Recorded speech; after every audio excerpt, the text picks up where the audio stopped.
Gaano ba kasi yung mga binibenta kong portable LED lamp? So bali, i-short ko po siya para malaman natin kung anong mangyayari at meron tayong gamit na tester. Okay, so bali, ito po, bukas na siya. Kung mapapansin po ninyo, bukas yung ilaw, no? Para malaman po natin na kung anong mangyayari kapag na-short ang ating wire sa loob. Okay, so bali, ito lang po yung aking inopen, nakakasilaw sa liwanag. Ayan po, mag-avail na po kayo, no? So bali, meron po tayong 10 volts na DC. Okay, para malaman po natin na meron siyang output. Ito po yung tester natin. Testerin natin sa kanyang BMS. Okay, ang BMS po ay Battery Management System. Ito yung battery, positive sa battery, negative ay sa negative ng battery. Ito yung ating power na negative power at power na positive. Diyan ko siya i-short kasi diyan po kumuha ng load yung ating ilaw. Okay? So kapag na-short yung wire, nasira yung DC controller na short, ano nga ba mangyayari? Okay, papakita ko po sa inyo bago yung testerin natin yung output ng ating P power at P negative. Okay? So meron po yan syempre.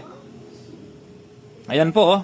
Ayan, 3.5 volts. Kita nyo, tester natin. Ito yung 4 volts. So, meron siyang 3.5 volts habang buhay po yung ating ilaw. Okay, bukas yung ating ilaw. Oh.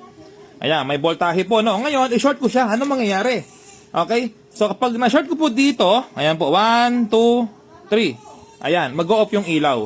Ibig sabihin po, kapag na-short yung wire, ay safe na. Wala pong masusunog. Okay, paano nga babuhayin mga ka-repairman? Ganito lang po. I-short yung B. I-short yung B negative. At i-short yung P positive. Okay, kapag may nangyaring short circuit, ayusin lang po kapag okay na. Ito po mga repairman, testerin ko ulit, no. Wala siyang output. Ayan po. Wala nang output kasi nga po, ayan, no. Wala nang output kasi nga po ay safe na or natulog na yung ating BMS dahil sa short circuit. Okay, gisingin natin, no.